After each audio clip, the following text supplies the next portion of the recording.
छोटे छोटे टिप्स के थ्रू अगर हम घर के सारे काम करेंगे ना फ्रेंड, काम हमारा आसान हो जाएगा। ऐसे ही कुछ टिप्स आप लोगों के साथ शेयर करूंगी। उम्मीद करती हूँ टिप्स अगर आप लोगों को ज़रा सा भी अच्छे लगे तो ज़रूर आप ट्राई करके देखिएगा। रोटी बनाने के बाद कई बार हमारे पास टाइम नहीं होते हैं बेलन चकला धोने के लिए, और हम क्या करते हैं, बेलन चकला को ऐसे ही रख देते हैं। ऐसे ही खुला रखने से रात के टाइम छिपकली, कॉकरोच बेलन चकला के मुंह दे देते हैं। कई बार अगला दिन हम सुबह इसी बेलन चकला में रोटी बनाते हैं, बीमार पड़ते हैं। अगर आपके पास टाइम ना हो, इस तरीके का कोई पॉलीथीन ले लीजिएगा। बेलन चकला को पॉलीथीन में भर के रखने से धूल मिट्टी नहीं लगते हैं, कॉकरोच चूहे बेलन चकला में मुंह नहीं दे पाते हैं, और बेलन चकला एकदम से साफ सुथरा आप रख सकते हैं। आप किसी भी जगह पर इस तरीके से रख दीजिएगा तो साफ सुथरा भी रहेगा, और अगले दिन आप इसमें रोटी बनाकर आराम से खा सकते हैं, बीमार नहीं पड़ेंगे। अच्छे लगे तो ज़रूर आप ट्राई करके ये टिप्स देखिएगा। इस तरीके का जो टिफ़िन करी होते हैं, हम बच्चों लोगों को टिफ़िन देते हैं। कई बार प्रॉब्लम क्या होते हैं, टिफ़िन तो हम बच्चे लोगों को देते हैं, लेकिन टिफ़िन करी कई बार बैग में खुल जाते हैं और अंदर का जो टिफ़िन है बाहर आ जाते हैं। बैग में रखे हुए सारे सामान खराब हो जाते हैं। अगर आपके भी ऐसे प्रॉब्लम होते हैं तो एक छोटा सा काम ज़रूर कीजिएगा, इससे आपका टिफ़िन करी कभी भी नहीं खुलेगा। अगर ढीला होगा तो भी बंद रहेगा। इस तरीके का जो रबर बैंड गार्डर होते हैं ना, हमारे घर में कोई भी एक रबर बैंड या पुराना गार्डर ले लीजिएगा। टिफ़िन करी में आप इस तरीके से गार्डर को लगाकर रखने से देखिएगा टाइट होकर बंद रहेगा। आप कोई भी गार्डर ले सकते हैं, इस तरीके का पुराना हेयर गार्डर भी यूज़ कर सकते हैं। ये देखिए इस तरीके से लगा दीजिएगा तो कभी भी आपका टिफ़िन करी नहीं खुलेगा, अगर ढीला होगा तो भी। अगर इस तरीके का देना पसंद ना करें तो जो एकदम से पतला जो गार्डर होते हैं ना रबर बैंड, उसको भी आप यूज़ कर सकते हैं। और एक टिप्स बताने वाली हूँ, कई बार हम अंदर चम्मच दे देते हैं, चम्मच बड़ा हो जाते हैं, अंदर नहीं जाते हैं। तो एक काम कीजिएगा, चम्मच को आप आसानी से दे सकते हैं टिफ़िन करी में,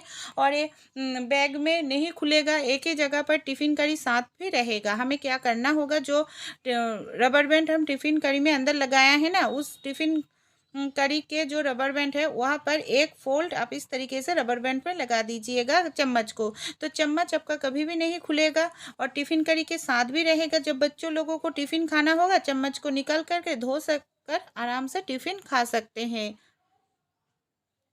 इस तरीके का जो नेल पेंट होते हैं ना, हमारे घर में नेल पेंट जब ख़त्म हो जाते हैं, हम क्या करते हैं, नेल पेंट को यूज़ नहीं करते हैं, शीशी को फेंक देते हैं। नेल पेंट के खाली शीशी को कभी भी मत फेंकिएगा फ्रेंड। नेल पेंट के खाली जो शीशी होते हैं ना, बहुत ही काम का होते हैं।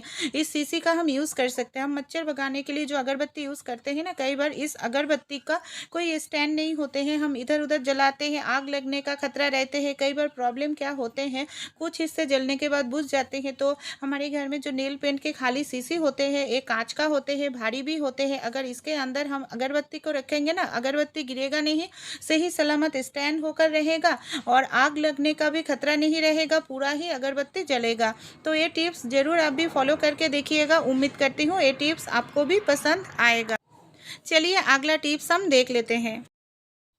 कई बार हम पपीते की सब्जी बनाते हैं फ्रेंड, लेकिन एक प्रॉब्लम दिखाई देते हैं। पपीता जब भी हम काटते हैं चाकू से, कटारी से, इसके अंदर से ना रस निकलते हैं। ये जो पपीते के रस होते हैं, हाथों में लगने के कारण खुजली होते हैं, कई बार रैशेस आ जाते हैं। और एक प्रॉब्लम जो बढ़िया होते हैं, वो प्रॉब्लम हमारे हाथ स्लिप काटते हैं, कई बार उंगली भी हमारा कट जाते हैं इसके रस हाथों में लगने का कारण। तो जब भी आप पपीते की सब्जी को काटे, एक काम जरूर कीजिएगा, इससे आपका हाथों में खुजली नहीं होगा, एलर्जी नहीं आएगा, रैशेस भी नहीं होगा और हाथ कटने का भी खतरा नहीं रहेगा। आप एक बर्तन में ले लीजिएगा पानी, पानी में पपीता को आधा करके आप इस तरीके से 10 सेकंड 15 सेकंड के लिए डुबो कर रखेंगे ना, इसके अंदर जितने भी रस है वो पानी में चला जाएगा। फिर आप पानी से निकाल कर इसको काटेंगे ना, तो क्या होगा, रस नहीं रहेगा, इसके कारण आपका हाथों में खुजली नहीं होगा, आराम से आप पपीते की सब्जी को काट पाएंगे। और काटने के समय आपका उंगली कटने का जो डर रहते हैं वो बिल्कुल भी नहीं रहेगा। तो ये टिप्स ज़रूर फॉलो करके देखिएगा। हमारे घर में ऐसे बहुत सारे दवाई होते हैं जो डेट एक्सपायर हो गया है, हम किसी भी काम में यूज़ नहीं करते हैं, ऐसे ही दवाई को फेंक देते हैं। ऐसे अगर दवाई आपके भी पास है, उसको मत फेंकिएगा। मैंने जो दवाई ले लिया है, इसका डेट एक्सपायर हो गया है, मैंने 5-6 दवाई टैबलेट ले लिया है। अब हम क्या करेंगे, ये जो हमारा टैबलेट है ना, इसको हमें क्या करना होगा, अच्छे से इसको पाउडर बनाना होगा। मैंने यहाँ पर ले लिया है पाउडर बनाने के लिए थोड़ा सा न्यूज़पेपर के ऊपर रख कर हमें इस तरीके से पाउडर इसको बनाना होगा। इसको हम बढ़िया तरीके से कामों में ला सकते हैं, जिससे हमारा रोज़ रोज़ के जो झंझट वाला काम है वो ख़त्म हो जाएगा। तो मैंने अच्छे से इसको पाउडर बना लिए हैं, एकदम से पाउडर बनकर तैयार हो गया है। अब हम क्या करेंगे, चलिए इसको कैसे यूज़ करेंगे देख लेते हैं। मैंने यहाँ पर एक बर्तन में इस पाउडर को ले लिया है। अब हम क्या करेंगे, इसके अंदर डाल देंगे फ्रेंड 1 चम्मच के करीब खाने वाला सोडा, जो हमारे सभी के घर में होते हैं, 1 चम्मच के करीब नमक। फिर हम क्या करेंगे, इसके अंदर डाल देंगे 1 गिलास के जितने पानी। सारी चीज़ों को हम क्या करेंगे, अच्छे से हमें इस तरीके से मिक्स करके लेना पड़ेगा। ये देखिए मिश्रण हमारा एकदम से रेडी हो गया है।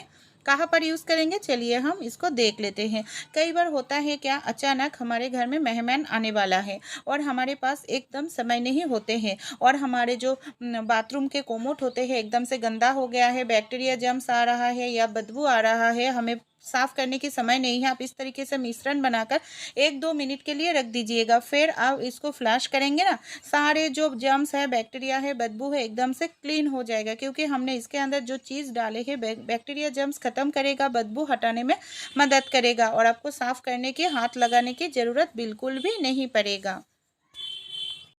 सेफ्टी पिन के अंदर आपने कभी इस तरीके से बोताम को डाले हैं? क्यों हम सेफ्टी पिन के अंदर बोताम डालेंगे, जिससे हमारा काम आसान हो जाएगा। कई बार हम ब्लाउज़ में, दुपट्टे में हम पिन अप करते हैं, सेफ्टी पिन का तो यूज़ करते ही है। कई बार सेफ्टी पिन इस तरीके से अंदर डालने से ना कपड़े में सेफ्टी पिन फंस जाते हैं, और हम निकलने जाए तो कपड़े हमारा फट जाते हैं। इससे हमारे बहुत सारे महंगा कपड़े भी खराब हो जाते हैं फ्रेंड।